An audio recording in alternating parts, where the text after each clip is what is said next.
We're going to have a little presentation first by Bob Mincer about the Middlesex Airport, and then we're going to have our annual meeting. So we have cookies, we have coffee, we have hot water, I guess, for tea. You brought your own tea bag, or we have tea bags? No, there's some.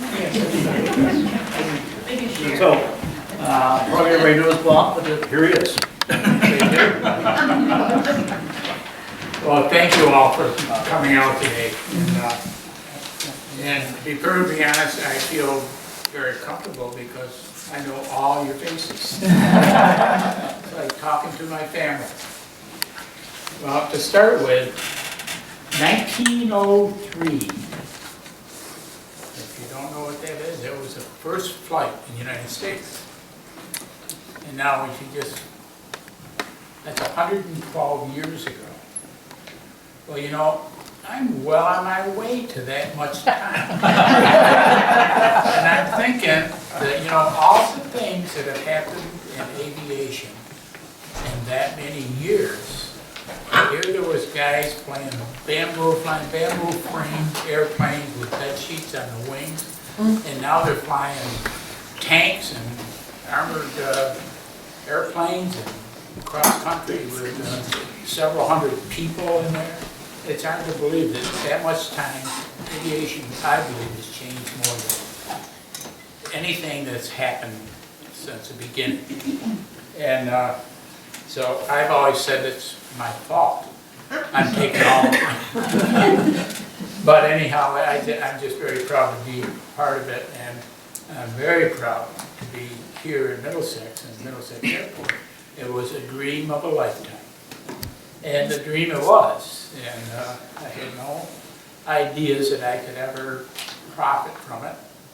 And I was accurate there.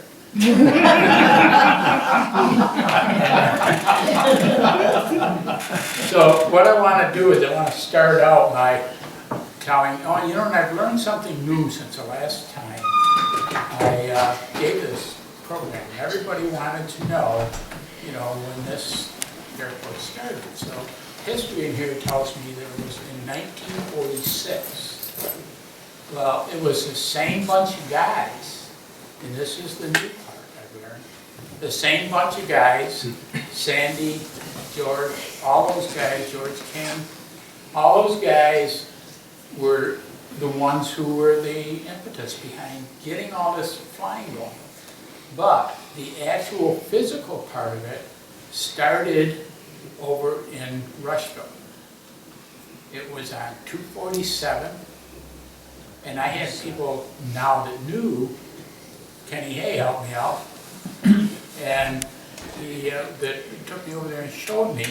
It was across from, you know, the old Sealy house, and it's, you look across now, and it pointed out, it's right where Tom Bay and his new shop, his house and shop is built. So you're driving up there and looking over, and the picture comes out. It's a perfect spot for a runway. But from there, they got all this down here, all this property that they looked into and bought it. And as a matter of fact, and it was about that time, I think it was Sandy, according to the paperwork in here, Sandy Emerson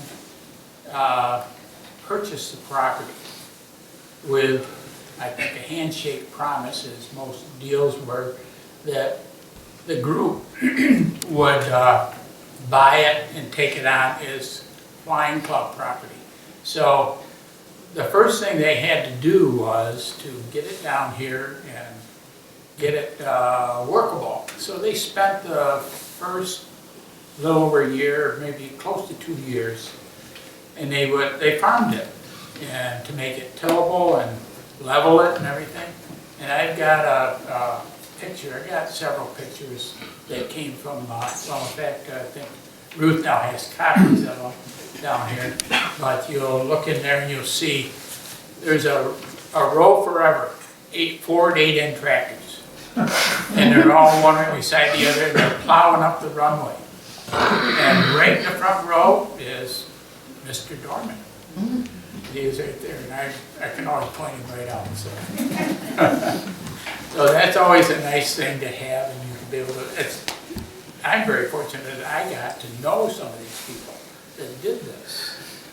And so, anyhow, back in, well, let's see, I don't want to jump ahead here. And so it was in, it was in the end of 46 that they started, got the field all ready, got it seeded, rolled and everything, and was able to do it. And then it was in 47 that they started the first air show. Now, the air show, I would have loved to know how they did it, because we did 3 down here one year with the help of the FAA. They're very close, and of course times are different. And they had like a rope right on you that you couldn't get away. And what it appeared, and what I read in the history, that it wasn't like that at all. And it seems like it was a lot more fun. And they just would pick someone out of the crowd, from conversations I've had, who was able to do aerobatics. And he was their aerobatic portion. And that was all decided within the chapter. And what association would it be back in 46? Not the FAA, but CAA. Civil Aeronautics Administration. And so they didn't have control. In fact, they were having trouble finding out what they're supposed to do. And I found, this is 47, I think we have copies of this here.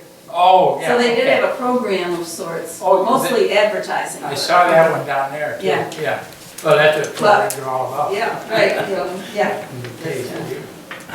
Bomb dropping and parachuting Yeah. and, yeah. A whole lot of Balloons, things they balloon did. bustings. But it was all impromptu Yeah. things, like they sit down at a club meeting and decide that, you're gonna do the aerobatics, and you might, then we'll have the bomb dropping for a spot, maybe spot landing and things like that, little contest. And it was everything that was, in that sense, fairly close to the ground.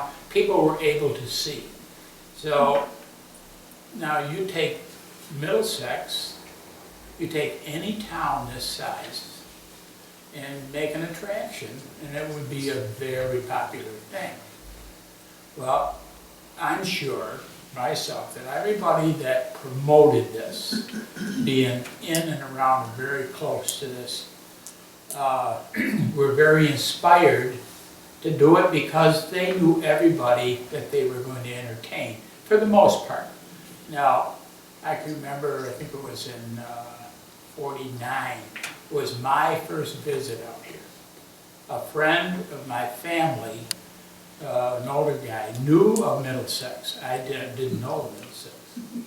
And so he brought me out here, and I can remember, and I had never had an airplane ride at that point. And I came out here, and I didn't get an airplane ride, but if you can imagine, I walked on the runway. I thought, what a daring thing to do. And that was with all the other people out there too with me, but that was quite a thing to come out here. And that was during one of these gathering, I think it was a flying breakfast that we were going to, which they had regularly. But the group, the flying club group, were kind of the heart and soul of the town at that time, and pretty much like you'll see first responder groups are, fire department, the ambulance, and so on, are today. They house occasions over here and do things. So it was a worthwhile trip out here, and I got to tell you about just shortly after that, there was some of you might remember, or somebody else that flies here may remember, a airport in Farmington, where the old racetrack is now, little Quonset hut. Well, Bud, I think I was just really actually, I must have been about 10. Bud Smith, and he had a partner named Smith, and they weren't related. How can that be? So, anyhow, Bud and his partner owned this, and when that was way back when, I don't know, just starting to put the throughway through there, quite a while back. And my job and my brother's job after school was setting out lanterns put out when at intersections, you know, the smudge spots. And so our job was you go out after school, you load this big deal because we could drive an old flatbed chopped up doodle bug like on there with a flatbed on it. We could drive on the road. It was a throughway, but it was close. So we would get on there, we'd load them up, and we'd put them out, light them, and then we'd take the other ones back, and so on. So, and every night we would go down by there, and we were very close to we could always stand by the fence, by the airport. And one day, this guy comes out. We thought, oh, we're in trouble. We're watching too close. So he comes over and he says, would you guys like an airplane ride? And I knew I wanted it right away. My brother wasn't sure. And he says, I'll tell you what, you come back tomorrow, but you ask your parents if you can take a ride. And I said, they told me that if I ever was offered a ride, that I could take one. So I got my ride right then. I never regret it. And that was the bite. That was the bite that got into my skin. So, Bob, Chuck Elwell. I have a clear memory of several of those air shows in Middlesex in the late 40s. In fact, I got my first ride in it was either a Waco or a Sturman biplane, open cockpit. I thought that was extremely cool. Yeah, there certainly are people here that would remember. That's still alive. My dad and Art Carson Yeah. bought an Aranca, brand new, at 7AC. the Rushville Airport. And we also had up there Cessna. Remember, beautiful silver metal skin Cessna there as well. And those were the two planes. But the one I really needed to mention was John Fullwood had a biplane. I'm guessing it was World War I, maybe somewhat later than that. Flying Tiger painting on it. It was unbelievable. The only thing was, that was also a biplane, open cockpit. Yeah. And when he took off with that, flew over the village, whatever, we never knew if he was going to make it back to the airport. And I'm not joking. He came down and flying more than once with that plane. But John was the ultimate daredevil anyway. Yeah. Well, thank you. There's some more stories. Well, and I'm hoping that we'll all have time to jump in and make comments or add something to it. Because after all, this is a history group. We can make it right here. So, well, anyhow, as I went on and got my flying license and so on, some years, this place down here stuck in my head. And I came down and I knew several people who were flying out of here. And this was after it was closed. And it's probably, Lee, do you remember when you only could use half of it because there was a big frog pond in the middle? Those grippy green grease, those wet frogs. And so I would come down and remembered it. And then one day I just wrote a letter to the town. And I said that I've got this many dollars. And I said, this was a serious offer, and I wonder if the property could be bought for this many dollars. And I had no idea what it was worth, but this is how many dollars I had. So it wasn't a week, and they called me. Would you like to come down and talk? Well, in the letter, I said that I can't promise anything, no jobs or anything. I would just like to return it to a workable airport. And so I come down to talk, and we're all sitting in this room. And I can't tell you, almost everybody on that board then was involved in the making of that airport, and I didn't know it. And they had told me they had had several other offers to purchase it. And I didn't dare to ask, or were they a lot more than mine or a lot less? So I never found out for sure what it was, but one was gonna make furniture out of wine barrels. I don't know who that was, but then somebody else was gonna use it to repair heavy equipment in the hangars. But they all just lost interest in that, and I got immediate attention. And so then we went around and said, well, we thought it would be worth a little more than that. And I said, well, I tried to make it clear, and I said it wasn't a lie. When I said I got this much money, that's how much money I had. And so whatever it's above and beyond, I said, it's just not here in my pockets. And so it wasn't very long, and they called me back, and we made the arrangements, and I purchased it with the help of a lawyer friend who helped me through it. And so then we came in here, and we made up a lot of improvements. One was the runway. Miles and miles and miles of tiling in that runway.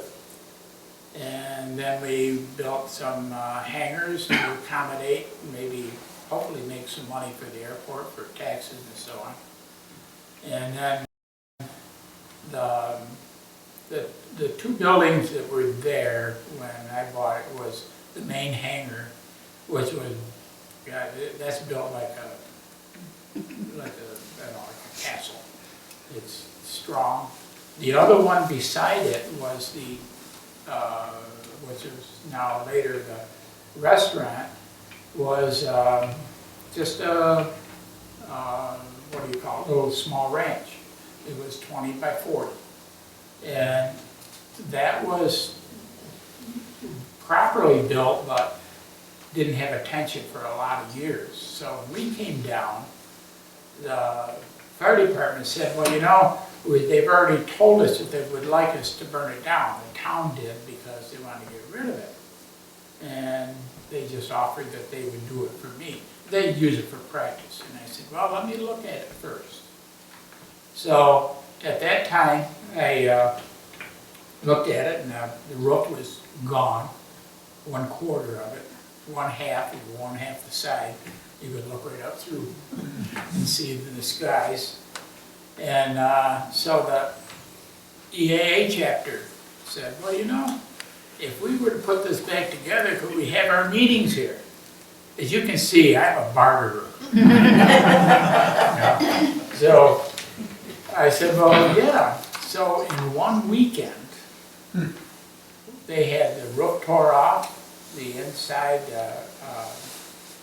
outside all scraped and painted, windows fixed up, and a new roof on it.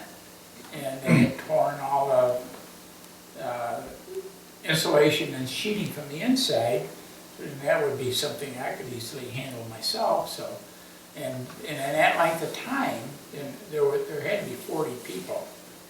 I got to tell you a little story though that was kind of funny. That we started really early on a Saturday morning at daylight, and I've been working, getting everything together, build it up, and to get the crews ready and everything, and their tools. And so they started, and boy, were they going like crazy.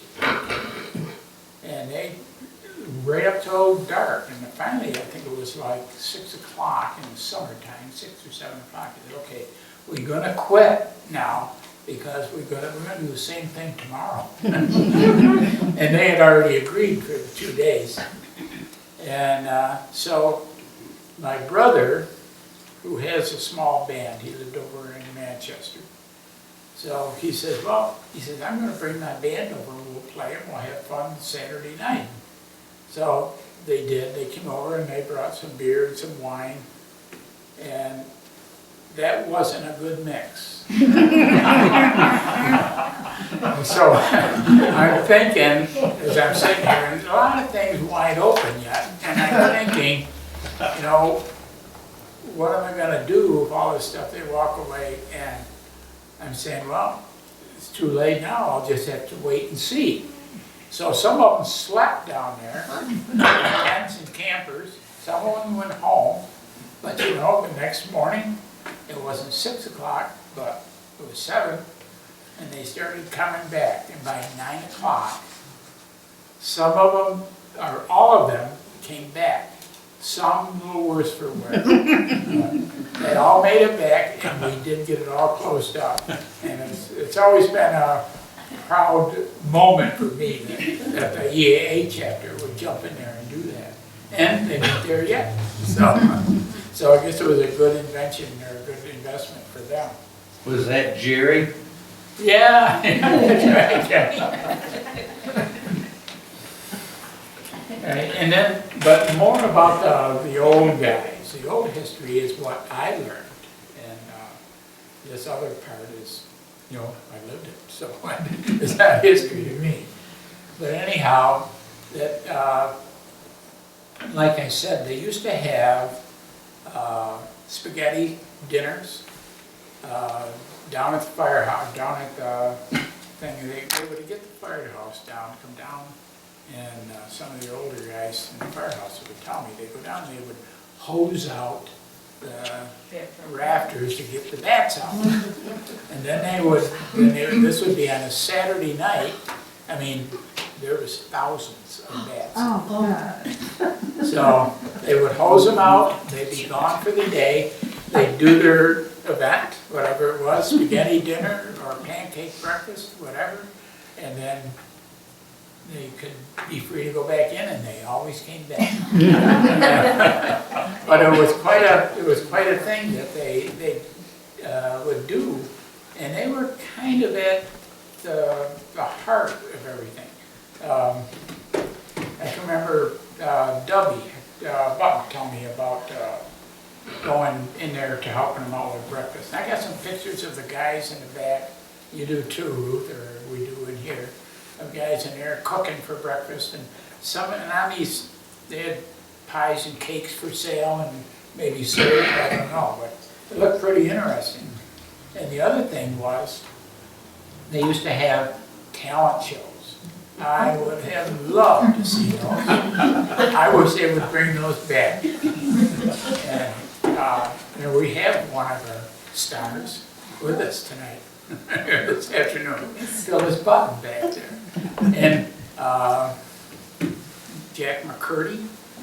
You remember him? Yes. But he used to be one of the people that played. Green. I'm trying to remember these names now because I didn't write them all down. One of the Greens played guitar or something, but it was a.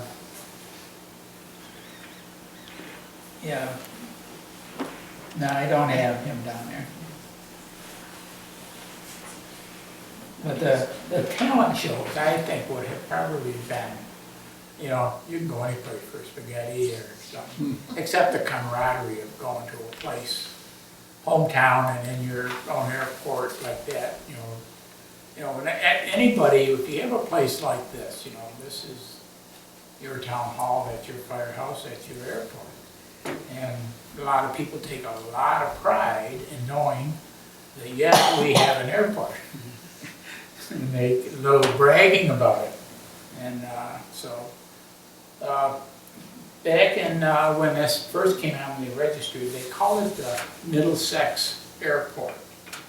And so what happened was that I was it took a long time to realize what was going on, but I was getting a lot of telephone calls, long distance calls for the most part, that people wanted to know, do you have a flight to Newark? And I said, I don't think there's an airport over there. Well, yes, there is. You know, like you're a dummy. And So, and I asked her where she got the information. Well, she got it right out of some information that somebody looked it up for her. And they gave me this number. And it was my number, which was not 8 years old at the time. And so they give them the number and they call. And the strangest one of all, a lady called with an English accent. And you know the rest of the story. She was calling from England, Middlesex, England. And I said, have you got just a minute? And so she's probably working on her boss's nickels. She didn't care. So she says, yeah. And I said, well, you know, this is a little grass strip. I said, here we call them cow pastures. And it's all it has for the most part is tail dragger, 2-place airplanes. And I said, and we're out in the way out where you just can't get to. And she says, well, we're trying to looking about flights to Middlesex, England. And I said, mine won't make it across. See, you were on the internet before there was an internet. Exactly. You started the whole thing about. So anyhow, I wish now I would have left it because some of the calls were interesting. But I called the FAA and I was telling them the story. Well, Dick Lancel was up there. He turned out to be a really good friend of mine. And he was the one who helped me out on every one of the air shows we had. And just a workable guy to a guy who didn't know anything. But he just kind of held my hand and showed me what to do. And so I said, hey, I was telling him the story about the people from around calling for Middlesex because they want to go to Middlesex, New Jersey, and want to go to Newark, and then over there they wanted to go to someplace else, in Cambridge or something. And and I said, why do I do that? He says, well, you don't know where people get their information. And I said, well, what do I do? I'm not going to change the name. I said, I kind of like it. And so he said, well, if you look in the real old charts, it says Middlesex Airport. And he said, I would recommend you go to Middlesex Valley.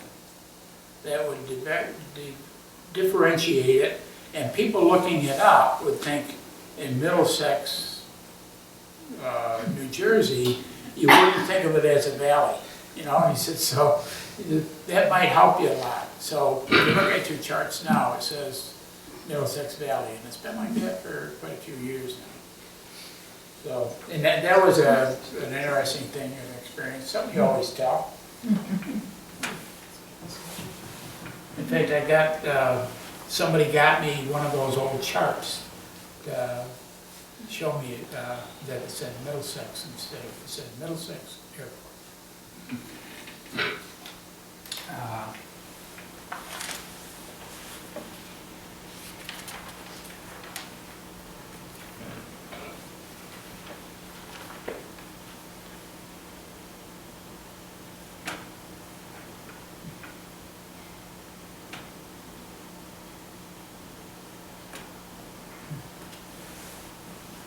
So I told you the story about when I bought it.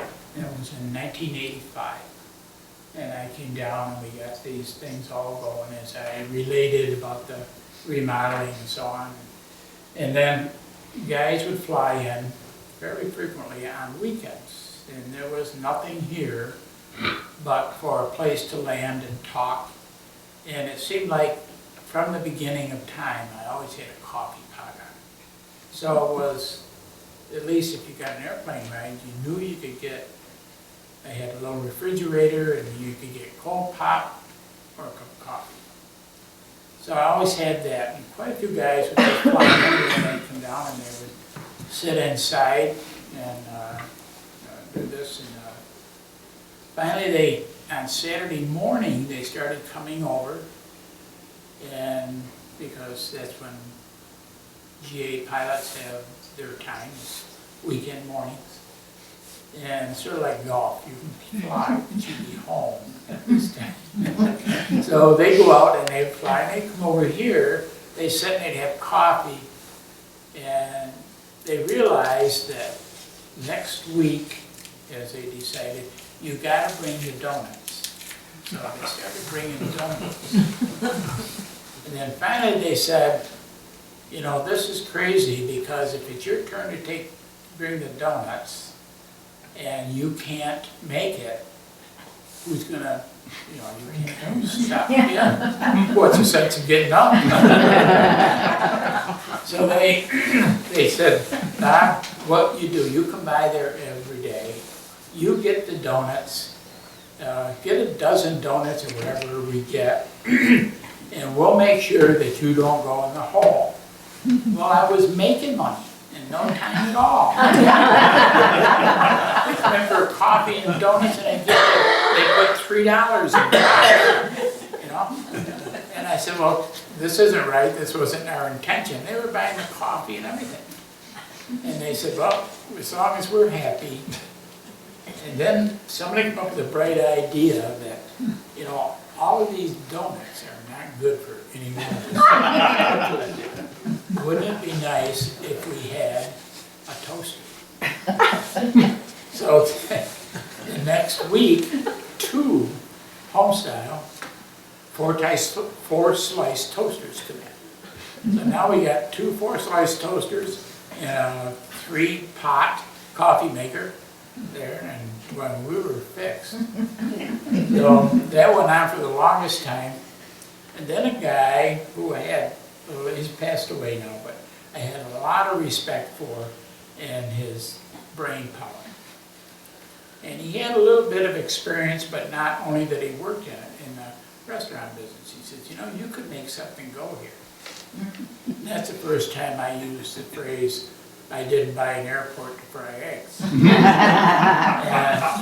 he said, well, wait a minute, you know, just try it.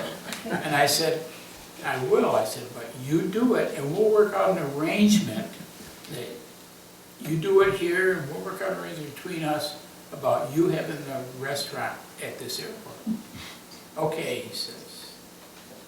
But in spite of his knowledge and his fortitude and hard work, he was, don't know what you call a person who can't, you know, is shocked, severely shocked. And so we started out doing it, and I was working alongside of him, and I was helping in the shop, and well, he's going out and shop for all the equipment that I needed. And so we come up to the day where we open and start to serve. We already decided, now the day that we sell 15 breakfasts in a single day, we can say we have arrived. Well, that didn't take too long, but Richard there was going to jump right on it and take off right from there.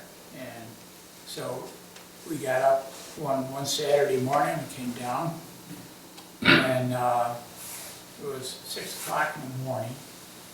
Got a customer, one customer, ordered his breakfast, made it, he's gone. The next time, somebody else comes in about 7 o'clock, it was an hour later. Of course, we got a few hours to make up the other 14 people, so we don't want to worry too much. But the thing that was kind of scary about it, that one guy got an order and to make, and he wanted to do the cooking, and he did a good job. And he got an order in, was cooking it, and so I was out, and we didn't have any females involved then because they all thought we were nuts. And so I take the orders and I took them out and I put the other order up, and Richard's working away there. There's something wrong, I can tell. And I'm around filling the first guy's coffee cup up again, and finally he just puts the spatula down on the edge and he walks out the back door and the back of the deck, and he says, now it's Bob, come out, he says, you got to take over for me. And I said, are you all right?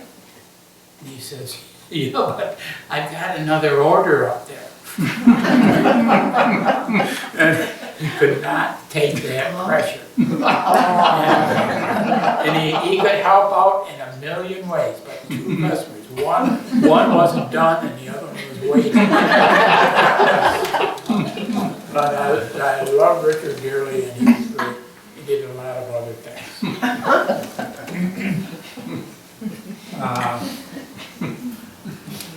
Well, let's see now. I don't want to leave anything out here. Yeah, well, I did mention that the EAA meets there now and has been since about 90. They started meeting down there in our local chapter.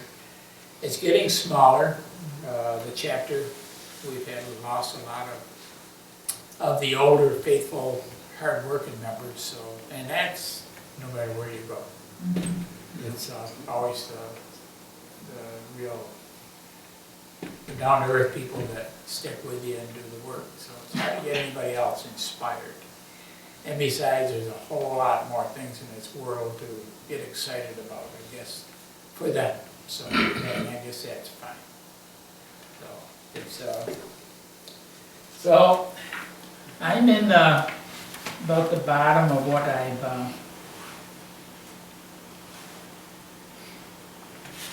what I had prepared here.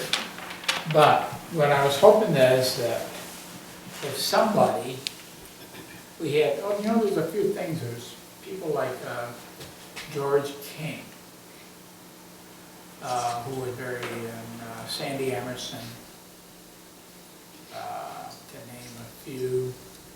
Bob Devane was one of the instructors. And they had the Boy Scouts, I was in Boy Scouts back in the mid-50s. We all got our merit badges flying over there. I think they had a track racer, or was it the Yeah, it was a track racer. pacer over there? And maybe they Oh, yeah, a pacer. Yeah. And one of my all-time heroes was, and I'm proud to say, was the Eagle of Middlebrook. Yeah. He used to come over a lot. I met him one day over at Geneseo Airport. Not met him, we were at the Geneseo show. And he had the steerman over there. And he was flying it, he flew it over and he's gonna fly it back. And he says to me, "You ever flown in a steerman?" I said, "Never." "Well, you want to?"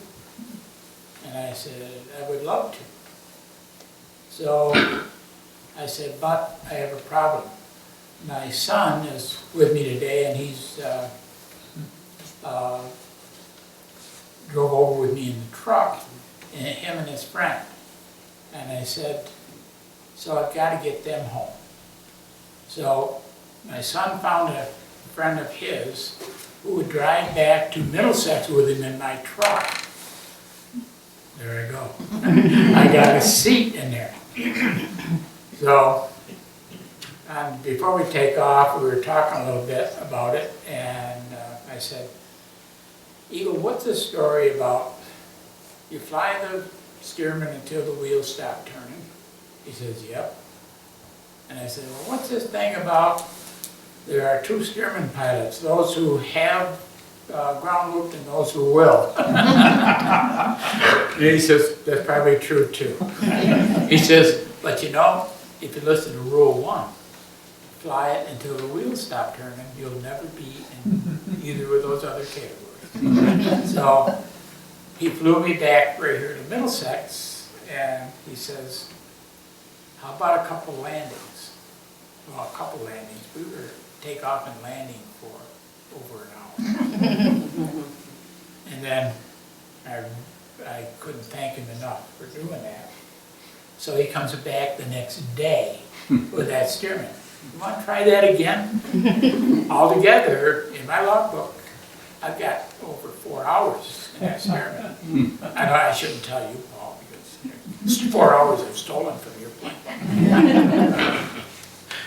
He was great. When you're finished, I want to say a few things. No, well, that was it. I just wanted to put that in. You had your first ride in that Stearman? Is that what I heard you say? My first ride in an open cockpit. Well, you can have another one, anytime you want. Wow, Okay? Same airplane. same airplane, is that right? I'm Paul Middlebrook. I'm Harold Eagle Middlebrook's youngest son. My grandmother and grandfather lived on Lincoln Avenue before there was an airport there. Yeah. My dad was born on Lincoln Avenue. From what I can tell from our family records, I have a 8mm moving picture of Dad landing in the field south of the airport, across from Lincoln Avenue, Oh, yeah. Savages. in 37. It might have been 38, with a J2 Cub that he was gonna rebuild in his dad's shop there, or in his shop as he grew up, where he grew up. So that may be the first airplane that landed in the Middlesex Valley, Yeah. okay? I can remember him talking lots about the Hall Flying Club, and there were numerous other flying clubs. The airport that you talked about up there, there was also a Waco 10 there, which may be the other biplane that you mentioned. It had an OX-5 engine in it. My dad maintained it. I've got some records of that airplane. I've got some records of a KR-31 that had an OX-5 engine in it, which was also an open cockpit biplane that was kept up there. I'll think of the guy's name right now, or in a few minutes. His It son, wasn't Reeves, was it? pardon? It wasn't Reeves, Humphrey Reeves? No, No. no. My first recollections were we came to see Grandma every Sunday. There's people in this room that know it very well. And I'd walk to the airport in Middlesex. And my grandfather built the two buildings that Bob mentioned, the one with the roof that fell in, which surprises me. I thought everything he built would last 100 years. But the hangar and that little building. I currently own two of the airplanes that the Middlesex Flying Club owned. That's Stearman, and the Aranca that they bought in '46, they bought through my dad, who had opened a business in Penn Yan then. The Hall Flying Club was another flying club that bought an Aranca. He sold 7 of them in this immediate area. Lee and I, of course, Lee lived on Lincoln Avenue for a while, right next to Grandma. And so when we came over, he's one of the older cousins. He's 2 years older than I am. And he and my brother were always, they'd go to the airport and the young kid couldn't go, you know. They'd take the 2 bicycles and I'd have to walk or whatever. But, we all spent a lot of time over there. And the things that you mentioned of it being a community function is so true. You'd sit there and playing in the yard at Grandma's and all this traffic's going by. Going to the airport, to the clam bake or the chicken barbecue. The houses there too. Yeah, that's true. That's true, but, I don't know if you can confirm this, but I have a memory of my dad saying the plane might have cost around $1,500. I have the bill of sale for the Stearman. I have it, and it was $900.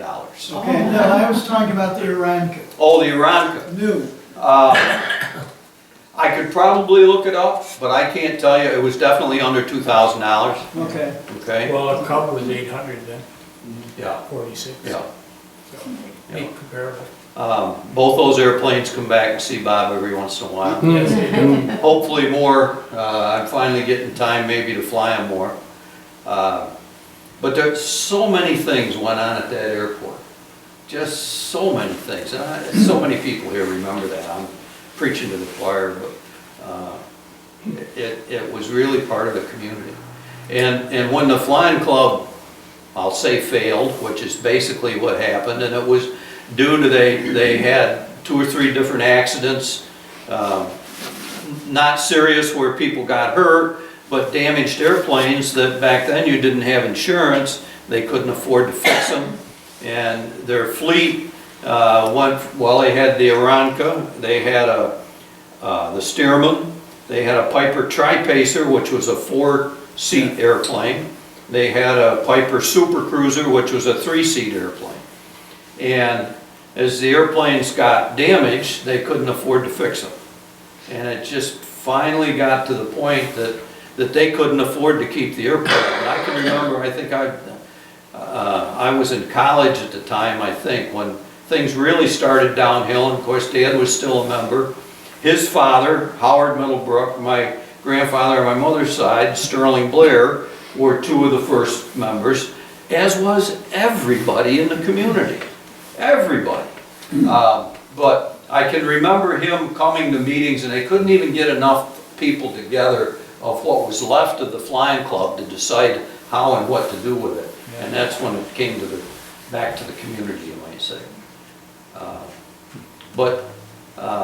Bob, I give you so much credit for the time that you spent on that airport. It did an awful lot to keep this community together, just what you did. And you're right, there's people today that come into that airport just because it's there and you reopened it. But a lot of history there. Well, it was a dream for me, I'll tell you, just to be able to do it. Great place, and thank you, Bob. Bob, Yeah. is it Thank true, you. the story I used to hear about the windsock disappearing occasionally, or more than occasionally? Oh, more than occasionally, yeah. The reason I remembered that, my brother-in-law flew my daughter, who was pretty young at the time, she couldn't have been 10 yet, came up from Poughkeepsie. And I grew up on the end of Dutton Road, and he said, I'll circle the house so you know I'm here, and then we all came down to the airport. Well, it took him 3 attempts at landing because of the You didn't have the crosswinds, and there was no windsock at the time. I Well, had to feel out. You know, I think you can justify that. If you wanted a novel flag in your yard, where would you find a windsock? Pilots know, but I remember her dad had heifers on the end of the field, and they were always getting out because the planes were coming down. yeah. Now we got wildlife down there, a lot of deer. Lee mentioned Bob Devaney, who a lot of us were in scouts with, but you mentioned the guy in Canandaigua asking for parental permission. Well, Bob, to my knowledge, never asked my parents. And I got my first ride in that Aranca that was part of the club at the time. And he took us up and showed us everything you don't do and made us sick, sliding and not using the flaps and all this stuff. In my experience with Bob, and I got to know him pretty well, he was a surly guy, and especially with his students. He was, a lot of them thought they didn't like him, but they learned. They learned a lot. And he was a good guy, I gotta give him that. I enjoyed it. Bob, I don't know, there's, Ruth will remember, when our church, Methodist Church, used to put on the chicken barbecues there. Of course, Sandy had the chicken business at that time. And the men used to complain about going over and cleaning it. And then they'd go all over town collecting sawhorses and everything to put the barn doors and everything on for tables. And I can remember one time, I think we served 900 and had to turn Now, that's about, a big number. had to turn about 100 away. We ran out of chicken finally. That's a big number. Yeah, that was back when there weren't very many chicken barbecues and it was kind of a novel. And of course, the flying club took people up for, I mean, people would come and sit there all afternoon, watching. And we used to advertise it as Middlesex International Airport. There's a reprimand. You add that into your print and your ad. But one thing, Phyllis, that you mentioned in the church is that one thing that always kind of was on the back of my mind and over the years since I had it, and I think every minister that you've had at that church, I always make the point that we apologize, and does it upset your services on Sunday? Pastor Utley. Utley. And he says, oh no, not at all. He said, we just stopped for a minute. I don't think we even stopped. But I did, I asked the current, and he says, no, we don't get bothered by that. Which is very neighborly, you know, because that was a big, you know, Sunday morning flying is a big thing. Well, I think we did have one anyway, after you had taken it over. Because we called it the Corn Fest. And Oh, we- yeah. We advertised everything corn, to do with corn. Yeah. But they kind of petered out like everything else after everybody got on the bandwagon and was having chicken barbecues. Yeah. Well, you know, when I was talking with the town in our negotiations, when they called me down, they had a lot of thoughts of what to do with the airport property. And they thought, well, you know, why not make it public property, make it a park or whatever? And then, and you gotta, I guess you gotta face the fact that that's money-making, tax money-making property if somebody else owns it. Mhm. So, you know, let's sell it, get the tax money and figure out another time when we can afford it, what we're gonna do for parks. So, and there's still a lot of open area around here, but I've had a lot of compliments since I've been there, and I've had great support from the town. I know the last 2 or 3 years we've had, for our family reunion, the Button family reunion, Oh, somebody has flown in. yeah, that same young lady there. Yes, the daughter brings her mother every time they didn't come last year, a year ago. Well, we But they recognize come the each year other before now. and they come this year. When she flies in, I recognize her. Uh-huh. So she just leaves it there untied? I said, nobody will bother it. Nobody knows there's an airport here.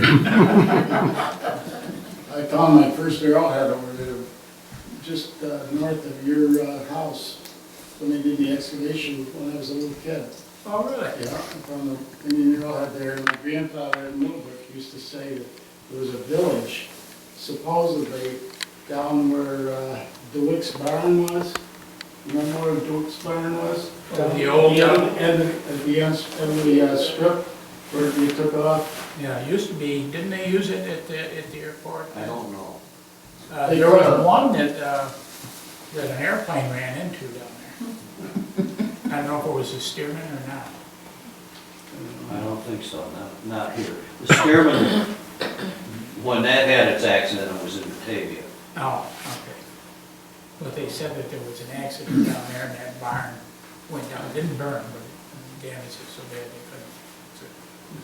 So now when someone wants to land here, do they just kind of come and, or Pardon? do you get calls, like, you're a known entity that you have the airport and Oh, just yeah, we get a people lot. call you, Yeah. or do they just fly around and? No, well, you see, it's, I did a lot of talking when it come to registering, you know, what's the smartest way to do it? And this airport is registered as privately owned for public use. And again, my friend Dick Lansell recommended that's the way you do it, because if you got a problem with somebody that says, you know, they don't like the airport anymore, that they at least will go and support you if you're right. And a case in point here was that they, right down off by Bagley Road, they're gonna put up a communications tower. And I'm on the planning board and I'm sitting right here listening. And I said, well, wait a minute, he's got the map out and he's showing it. Doesn't show an airport though, but he's showing me right where they're gonna put it. So I said, well, Bob, don't be stupid, keep your mouth shut. So I went over to the spot, took the quadrants, and I called the FAA and I said, would you expect to get a call on this?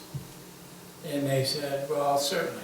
And they said, but it's not to worry if it's inside the perimeter that, that we would take care of it if we know it's going up.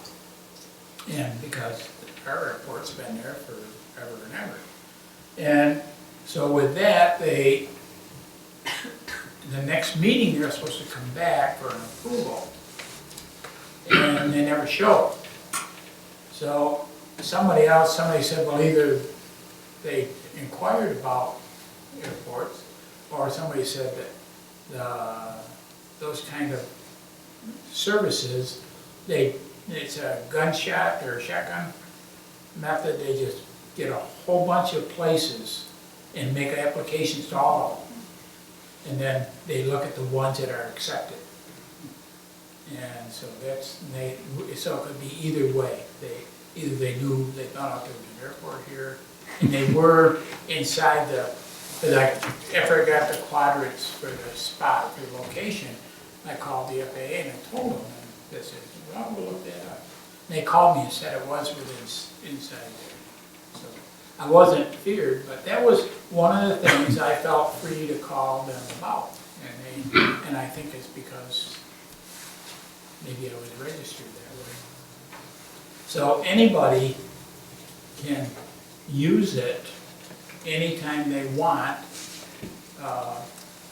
if they use it correctly. You can take off and land in an airplane. If I had landing fees, then they would pay those. But there aren't any landing fees in strips like these. And if you wanted to destroy yourself, I think try to, and you would be out of business. Talking to a guy from Miami Valley named McCollum's, it's $5. Is anybody, well, I've read with interest and He got to started go that experiment with one day. George King. George George King and all the things that he did. And he was instrumental, and he was kind of a leader in the group, and he kind of formed, well, he didn't form it, but he led, you might say, the chairman of forming the flying club, helped him put that together. And I know he had some patents and did some, I don't know what you would call them, inventions or not, I guess he did. But he was very local, he was just down the street here, looked up where he used to live. Well, you used to live right in town here too, didn't you, Ruth? You used to live right here in town, didn't you?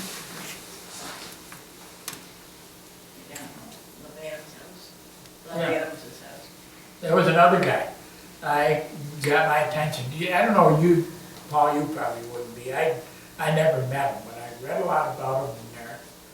And I thought he was a very interesting guy. This is Lovell Adams. Very interesting. Got a plaque. Yeah. Here's a little interesting story. Is that I went down and it said, this building, with brass plaque down there in the hangar, is dedicated to the generosity and kindness of Lovell Adams. And so I bought the place, and I went down there, and the plaque is gone. It's a big brass or bronze plaque. And I said, damn it, someone has stolen it for the scrap metal. And so I said, well, what are my chances? One day, Darrell Shea calls me and he says, I heard you bought that airport. And I said, yes. He says, would you like that plaque back? And I said, well, yeah. So he brought it right down. He says, I knew sooner or later somebody's going to steal that thing off of there. We brought it back and it's hanging back up again now. It was pretty nice. In fact, I took some pictures and brought them down for you guys here. They're back in place. Emerson McCollum's was also right over there, I remember. Yep. And Harold, That's just, Oh, Harold was an instructor, and he was a good steerman pilot. I remember him flying. And if the diesel engine went down in that plane, he'd fix it. right. But I'll tell you, if you ever wanted more and some more in-depth history of the airport, or anything, is, that room in there is just full. In fact, I was looking when I was first time around, well, before that even, looking in there, the biggest collection, as I was telling Paul, of all the history appears to be on the airport. Then the next biggest was, I think, firehouse and ambulance together. And Right on the firehouse. yeah. So that, and that's all, and it's, you know, it behooves you to keep adding, and I like that. I think that's great. And, in fact, I looked up the firehouse here a couple of weeks ago to see if anything new had been added lately. And yeah, it was pretty current, I would say. They keep adding. Yeah. Well, here's kind of a story, all of you sitting here too, is come in one day and I was asking for information on Lovell Adams, I think. So they go in there, in the room there, and go through the cabinets, and they said, brought it out, and they got a whole folder, and it's got a lot of stuff of Lovell Adams in it. And so I'm looking through that, and I'm asking about somebody else. And I go in, they go in there, and they bring out another folder. And it's got all this guy's information in it. And so I said, my God, you got a folder on everybody? They go in there, and they, come on, what's this, Bob Mincer? Oh, that's scary.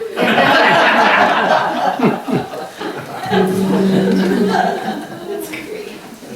You got some dedicated workers in there. Oh, very much so. I really do. Well, my wife is retiring as of, well, she put in her notice, I think she's gonna go to the end of March. And she said, you know, if I did anything in this town, I would like to join the Heritage Group. And I said, I'm really proud that you would do that. Because she's not a joiner, but this is what she would like to do. She was gonna do the, she was gonna retire earlier, and something changed anyhow in her job responsibility, so she stayed at the library. And she's well into retirement age, so she can retire anytime. And she was entertain the thought of the library down here. That's when Sabra took it over, and she says, no, I don't think I want to do that because of the different odd hours. And I said, well, I got hours that fit you right to a T. Right here. We're going to consider that she's now signed up. That's it. I'll tell her. Report to duty the first Wednesday. Yeah. Okay, thank you very much, Bob. That was Thank very you all for entertaining. coming. Thank you, Bob.